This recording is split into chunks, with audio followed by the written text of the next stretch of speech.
guys, back again for another review. Big Tom. Damien. Today we are going to be doing the UDT V12. Yep, this was given to us free to review from the lovely Kirsty of Vape Gear, which was very nice of her. So we thought we'd check this out. It's a mechanical mod. It takes an 18350 or an 18650. No 18500 compatibility there. It has a bottom button. It's like a rose-coloured stainless steel, and it's by UD. So you know, it's a nice budget mod for you. These currently go for $39.99. It's not a clone. No, it's not a clone. No, it's not. It's UD. I remember one of my first atomizers was from UD. I had a UD AGI or something like that. That's it. Yeah, piece of shit that was. But the dripper was alright. But yeah, no, so yeah, it's all I can say about this is it's fucking different. I'll give it that. My nan used to have a vase that looked like this, or a vase. A vase. A vase or a vase. Yeah. That looked like this. Yeah, it's a bottom button firer. You know, it's got adjustable 510 connection and adjustable battery connection in it. It does have like stainless steel connections, but the bottom, it looks a bit chrome plated to me. I'm not 100% sure. I'm not about to go shaving it off at the moment. And it does the trick. It's a Mech mod and it fires well. It just looks a little bit like a fucking Roman candle. It's a strange looking piece. It really is. And it's going to tarnish to fuck. Well, it's kind of rose-coloured, so I'm not too sure. It's not copper or brass or anything like that. It hits well, it fires well. It's a bit of a funny button on this bastard. The threads are a bit... As you can hear. Yeah, but it's different. You can give it that. At the moment, we've got the SMP on top with a Spartan Mods drip tip that looks like a pyramid. Yeah, thank you very much, Raymond, for sending that to us. I was meant to give that a shout out a long time ago, but I forgot. But it's on top of the SMP now, whilst we're donning the UDT V12. Yeah, I mean, it's got your grooves for your fingers in it. It's an interesting shape. It's big in 18650, but it's another budget mod, you know what I mean? If you haven't got a lot of money to spend on these things, or if you've spent far too much already but you can't get over the obsessive compulsiveness of buying mod after mod after mod, this one is an affordable mod, and it does hit quite hard. It does have a low voltage drop. It is quite a powerful hitting mod. So yeah, it's just that button on the bottom is a bit on the awkward side for me personally. Sometimes it fires and sometimes you get a crunch from it. It's just a little bit on the side. Yeah, what we'll do now is we'll go down, we'll take a closer look at it, and then we'll come back and give you our final thoughts. Save. So here you have the UDT V12, this 18350 and an 18650 mechanical mod. It comes in this sort of rose-coloured stainless steel. It's a bottom firer. It does have a bit of a clicky button. As you can see, you've got vent holes at the bottom there. You do have UDT V12 written at this bottom there. You have your top cap with some grooves in allowing for airflow, and a sort of a beauty ring that goes here on the side. First of all, let's put the 18650 battery in. Now underneath the top cap you do have these sort of connections, one to connect for your atomizer and one to connect for your battery. And on the bottom button you do have what appears to be sort of like a stainless steel nut with an insulator. It looks chrome plated to me, but I'm not too sure. It seems to be very shiny. First of all, we'll take an 18650. We'll put that in.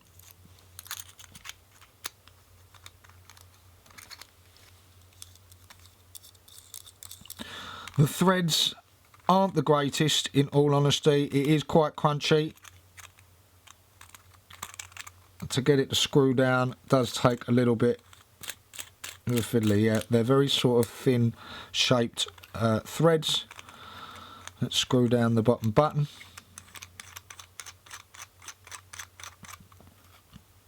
No battery rattle there, but like I said, you can adjust from your atomizer and your battery rattle inside the top cap there. I'm just using that same SMP tank with the Spartan drip tip on the top because I've got it close to hand. And it fires, but once again I find that button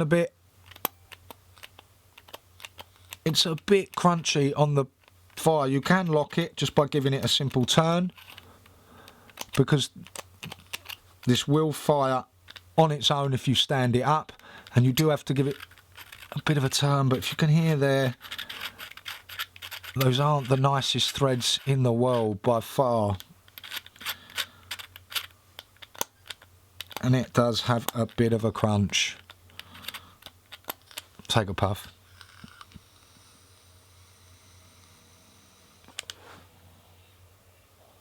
Fires well though, you know, apart from that crunchy button, it does fire quite well. It's got a low voltage drop, and you know, it does have those sort of groove movements for your fingers, but it's a strange looking mod. Anyway, let's get this down into 18350 and show you how small this is. It cannot go into 18500. It is just an 18350 mod or an 18650 mod. No 18500 configurations there. Let's remove that top cap, and then remove this section here. Once again, those squeaky threads.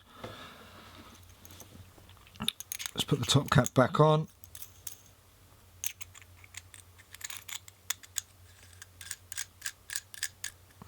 Place my battery inside. Now my button.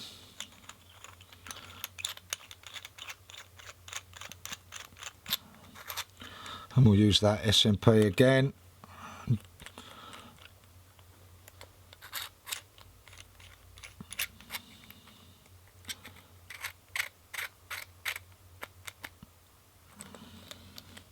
Well, I have some battery rattle there. So once again, we just now adjust. Just bring that pin out ever so slightly to make contact with that button.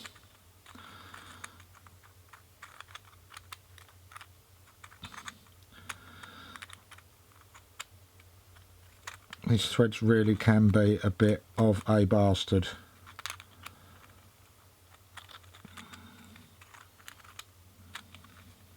There we go. We've got rid of that.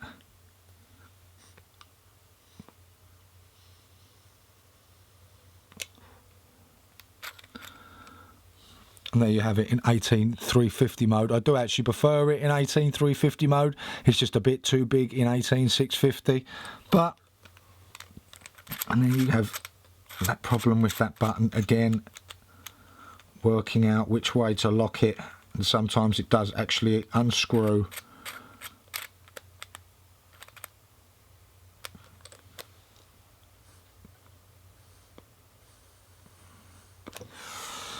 But yeah, there you have it, the UDT V12. It's a different sort of mod. It's a budget price as well, you know. It is quite solid. The threads, as you can hear, aren't the greatest, slightly. And for me, it's not the most exciting looking mod either. But there you have it, $39.99. It's a budget mod, mechanical, out and about. And there you have it. Alright guys, so after looking at me Nana's vase, it's not too bad, but the threads and the button is fucking horrible. I'm sorry guys, but they are fucking horrible. It is different looking, okay? It's not your average mech mod, obviously. It's not a straight tube. It's got those dents in it, but they're good for having it in your fingers. It is a bit of a fiddly get, to tell the honest truth, but it does have adjustable 510, basically, and it does have an adjustable to a stop battery rattle. It does hit quite hard. It's just a bit on the ugly side for us, honestly. But it is different, and it, you know, and it doesn't take an 18500, which is also a little bit strange. It only does the 18350 and 18650. It's quite small in the 18350, so I do actually prefer it in 18350 mode. It's got a nice little scorpion on the bottom of the button. It's just that button for me is a little bit on the awkward side. It does have a locking capability, but you do end up having a little bit of a fiddle with it to try and work out which way to lock it and unlock it and blah blah like that. Yeah. But it is stainless steel underneath this rose colouring. It is, yeah.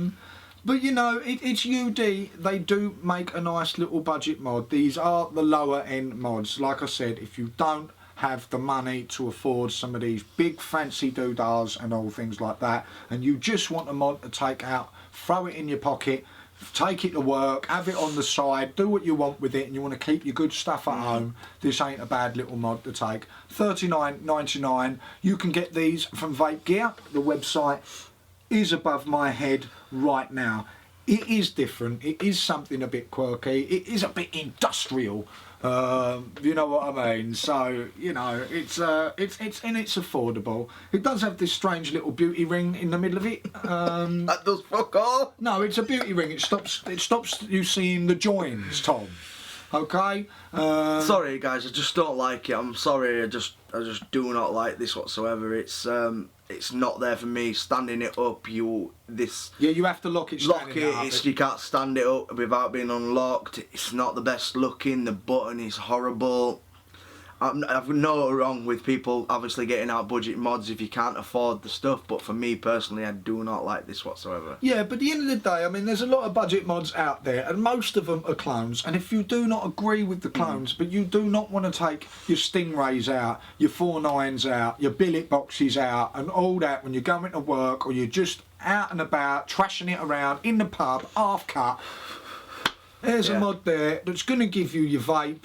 It's going to be able to take a tumble, and you're going to be able to basically keep vaping it until the cows come home. So for $39.99 for a non-clone and a mod that you're not really going to shit yourself over if it gets a scratch on it, there is available for you as well. Yeah. So yeah, if you're after something like this, which is a bit different, which is a bit, I'm sure you could probably lay a man out with that as well, you know, if you needed to. Just use it as a kosh or something like that. But it's a mod and it works and it fires, and you've got two configurations there. 18350 if you like it in small mode and if you don't really want this great big long fucking baton in your hand, or 18650 if you're out and about and don't want to take the batteries out with you, then it's available for you there. Once again, you can get these for $39.99. $39.99 from Vape Gear. Lovely guys at Vape Gear, Keith and Kirsty. Yeah. Really nice people. We'll sort you out and answer any questions, get back to you. And they do next day delivery, which is awesome as well. They have another few mods on their site. They also stock Privaris as well. They do a lot of UD stuff. Give them a look. Cheap as chips as well. I get most of my batteries from them because great customer service. But just on this mod, it's not for us. It is a bit on the fugly side. So there you go. You know. For you guys that don't know what fugly means, it's fucking ugly. Yes, I was trying to be politically correct, but Tom there is obviously got a foul mouth. Sorry guys, I'm in one of those moods. Yeah. Well, thank you very much for watching this review, and we will see you on the next one. Stay the fuck safe.